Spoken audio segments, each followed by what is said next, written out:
देखिए, पिछले क्लास में हम लोग स्ट्रेट लाइन के स्लोप के बारे में पढ़े थे कि स्लोप क्या होता है। तो inclination of line, A line makes an angle theta with positive direction of x axis, है ना। तो जैसे अगर मान लिया जाए कि एक लाइन है, ये एक्स एक्सिस के positive direction anti clockwise theta अगर एंगल बनाती है तो ये थीटा जो है इस लाइन का इंक्लिनेशन हुआ, और इसी में tan लगा देने पर, है ना, the tangent of the inclination of the line is called slope. तो इसी में हम अगर tan थीटा लगा दें तो इस स्लोप कहते हैं। हम लोग स्लोप को m से डिनोट करते हैं। तो ये पहले हम लोग देख चुके हैं।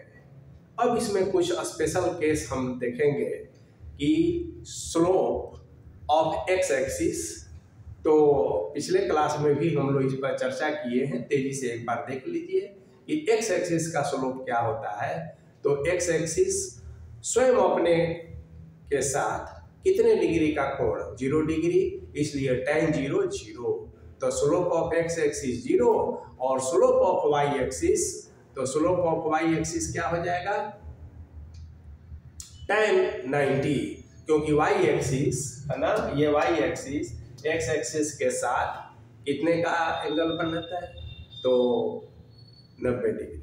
तो tan 90 क्या होता है, इंफिनिटी, यानी अनडिफाइंड। तो slope of Y axis is not defined, हम ऐसा कह सकते हैं। फिर हम लोग देखें कि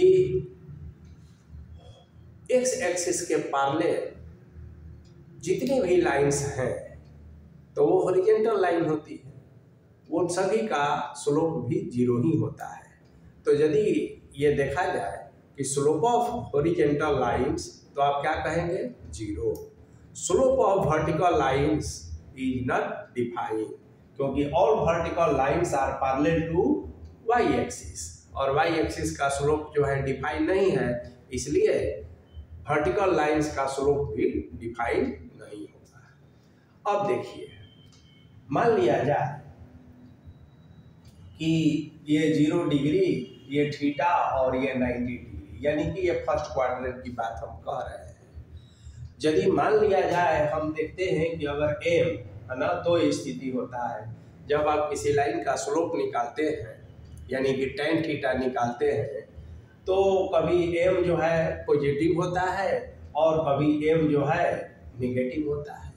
अब ये पॉजिटिव और नेगेटिव क्या बताता है, क्या इंडिकेट करता है, तो देखिए, पॉजिटिव वैल्यू बताता है कि ये 0 से 90 डिग्री के बीच में, यानी कि एंगल जो है, इंक्लिनेशन जो है लाइन का, वो एक्यूट है ना, न्यून कोण है। और यदि नेगेटिव वैल्यू है तो वो बताता है कि जो इंक्लिनेशन ऑफ लाइन है वो ऑब्ट्यूज है। और आप तो जानते हैं कि कोई भी लाइन अगर एक्स एक्सिस के साथ एंगल बनाती है, तो अगर ये एंगल एक्यूट है तो ये दूसरा क्या हो जाएगा, ऑब्ट्यूज हो जाएगा। क्यों अधिक कोण हो जाएगा, क्योंकि दोनों का सम जोड़ जो है 180 डिग्री होता है, ये आप जानते हैं। तो स्लोप का पॉजिटिव होना और स्लोप का नेगेटिव होना है। दूसरी बात, मान लिया जाए कि कभी कभी ऐसा होता है कि जो लाइन है, मान लिया जाए एक एक्सिस सिस्टम है और एक लाइन है जो इस तरह से ऐसे पास करती है, और इसको कहा जाएगा इक्वली इंक्लाइंड। क्या कहा जाएगा, समान रूप से झुकी हुई। तो समान रूप से झुकी हुई है किसके साथ, एक्सिस। तो एक एक्सिस, तो एक्सिस का प्लूरल क्या होता है, एक्सिस। तो एक्सिस का प्लूरल होता है एक्सेस।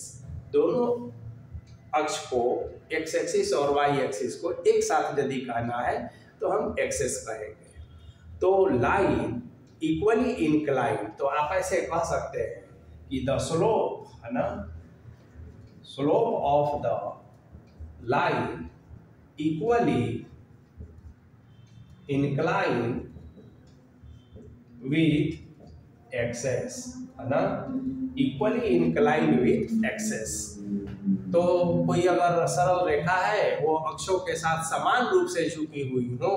अब समान रूप से झुकने का मतलब है कि ये जो एंगल है ये 45 डिग्री आप कहेंगे, है ना, और ये इसके साथ भी जो एंगल है 45 डिग्री है। अब इस 45 से हमको कोई लेना नहीं है। क्यों नहीं लेना है? कि स्लोप जो है हमेशा एक्स एक्सिस के साथ ही डिफाइन किया गया है, ये तो आप जानते हैं पहले से। तो देखिए ये 45 है ना, या एक और बात ध्यान दीजिए, या तो ऐसे है और नहीं तो ऐसे भी है, ये भी है। अब ये दोनों का डायरेक्शन में अंतर है। यह एंटी क्लॉकवाइज है तो आप ऐसे भी जानते हैं कि ये पॉजिटिव होता है, और ये जो है क्लॉकवाइज है तो ये निगेटिव होता है ना। तो निगेटिव नहीं, यहाँ पर ट्रिगोनोमेट्री का यूज नहीं करेंगे हम लोग, है ना, कि एंगल पॉजिटिव निगेटिव हुआ। हाँ, सिर्फ इतना हम लोग यूज करेंगे कि एंगल कितना बन रहा है। तो देखिए 135 डिग्री और ये 45 डिग्री हो गया, है ना। तो फिर कैसे करेंगे? तो tan लगा देंगे, तो ये हो गया tan 45 डिग्री, ये 1 होता है, या tan 135 degree is equal to -1 होता है। अभी अभी हम लोग चर्चा किए थे ना कि अगर स्लोप जो है m नेगेटिव होता है तो एंगल जो है ऑब्ट्यूज होता है। तो यहाँ ऑब्ट्यूज से मतलब है, और ये 45 होता है ना, तो एंगल क्या होता है? पॉजिटिव। पॉजिटिव होने पर एक्यूट होता है। तो इक्वली इंक्लाइंड जो लाइन है उसका स्लोप तब क्या हो जाएगा? तो +-1 हो जाएगा, +1 भी होगा और -1 भी।